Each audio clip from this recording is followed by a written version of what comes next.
कहते हैं किस्मत कब, कहाँ और कैसे पलट जाए यह कोई नहीं जानता, और जब किस्मत पलटती है तो कभी कभी एक गरीब किसान राजा से भी बड़ा हो जाता है।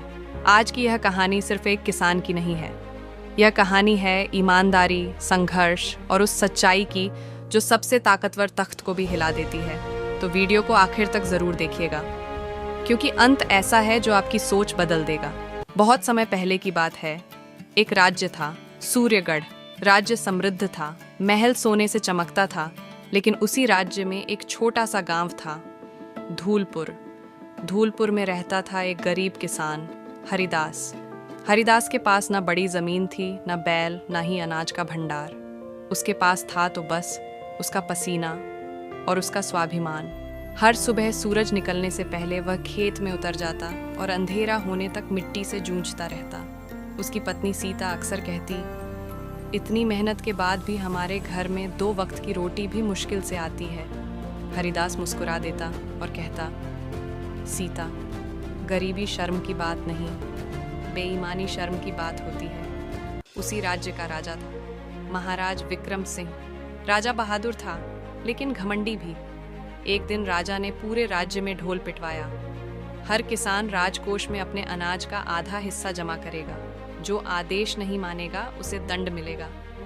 ये सुनते ही पूरे राज्य में हड़कंप मच गया। अमीर किसान तो किसी तरह मैनेज कर लेते, लेकिन गरीब किसानों के लिए यह आदेश मौत जैसा था। सीता रो पड़ी, हरिदास, अगर आधा अनाज दे दिया तो हम क्या खाएंगे? हरिदास चुप रहा। उसकी आंखों में डर था, लेकिन दिल में एक निर्णय। उस साल बारिश भी कम हुई, फसल बहुत खराब हुई। हरिदास के घर में बस एक ही बोरी अनाज बची। रात को बच्चे भूख से रो रहे थे। सीता ने कांपती आवाज में कहा, राजा को मत देना, भगवान सब देख रहा है। हरिदास ने बोरी को देखा, फिर अपने बच्चों को, और बोला, अगर आज हम ईमानदारी छोड़ देंगे तो कल हमारे बच्चों को क्या सिखाएंगे? अगली सुबह वह वही एक बोरी राजमहल की ओर ले चला। राजमहल के द्वार पर सैनिक हंस पड़े। अरे किसान, इतना कम अनाज लेकर आया है? हरिदास बोला, महाराज का आदेश है, मैं पालन करने आया हूँ। उसे दरबार में ले जाया गया। राजा ने अनाज देखा और गुस्से से गिरजा। क्या मजाक है ये, इतना सा अनाज? हरिदास ने सिर झुकाकर कहा, महाराज, यही मेरी पूरी फसल है, और आधा नहीं, मैं सब कुछ दे रहा हूँ। पूरा दरबार सन्न रह गया। राजा ने चौंक कर पूछा, पूरा क्यों? हरिदास ने आंखों में आंसू ले कहा, क्योंकि मेरे घर में आज भी भूख है और कल भी होगी, लेकिन मेरी आत्मा भूखी नहीं रहेगी। दरबार में सन्नाटा छा गया। राजा पहली बार किसी गरीब किसान से नजर नहीं मिला पा रहा था। राजा ने कहा, अगर तुम झूठ बोल रहे हो तो तुम्हें मृत्यु दंड मिलेगा। हरिदास बोला, मृत्यु से नहीं डरता महाराज, मैं झूठ से डरता हूँ। राजा ने अपने गुप्तचरों को गांव भेजा। जो रिपोर्ट आई उसने राजा की नींद उड़ा दी। हरिदास सच कह रहा था। अगले दिन पूरे राज्य में घोषणा हुई, कर वसूली का आदेश तुरंत रद्द किया जाता है।